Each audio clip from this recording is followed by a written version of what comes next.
Greece is going through a hell of a time dealing with the gigantic debt that it has taken on from its previous financial aristocracy before the Great Recession of 2008. Right now there are tremendous demands to bring austerity and to fund money back to the EU for the loans that essentially the people didn't make. The people have to pay for the criminal activity of the financial aristocracy. And this is what's leading to big votes, whether or not they're going to accept the terms of the EU demands or not. And most likely they're going to vote no. Let's face facts here. Greece will either end up paying the debt or some kind of negotiated payment, or Greece will have to leave the European Union.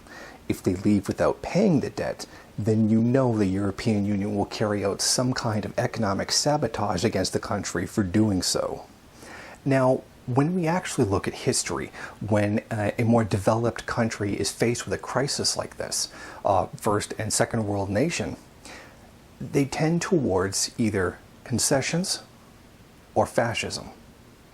And I think that's exactly what it's going to come down to. Either Greece is going to give a whole ton of concessions to the people in the country, or it's going to go full fascist in order to survive. And I really think that's the way it's going to go.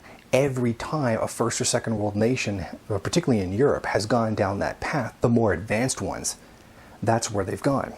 We have to keep in mind here that despite all the rhetoric or despite all the noise that's being made by several political groups inside the country, legal ones and illegal ones, they're not entirely an adequate reflection of the public of Greece, in that the people of Greece aren't actually looking forward to a better world. They're not actually looking towards revolution.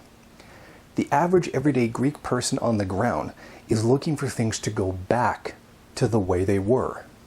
They wanted to go back to the great welfare state that they once had, that gave them so many great things.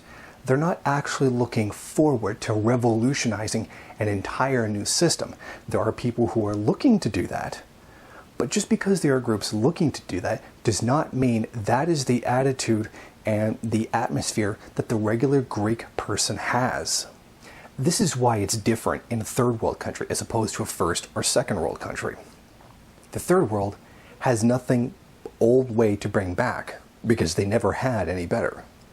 The third world bourgeois states don't have any concessions to make because they don't have any money to give them. That would be the difference here. There is no going back or buying off people in the third world because that's it. They are where they are. And that's what I kind of think is going to happen with Greece. Greece, if it doesn't completely sell out its people to the European Union, it's going to end up having to separate. If it separates, the EU is going to sabotage them. And if the EU sabotages them, the country is going to go into fascism. Because historically, that is what's happened. I don't think that the Greek masses are actually really revolutionary and willing to go through all the struggle that is revolution. Look at what they've done already just by voting a guy into office. They really believe that everything has changed just because they voted this guy in and he's saying no to austerity. Can he really actually say no? He can't. He either has to either leave the EU or put through austerity. And that's all there is.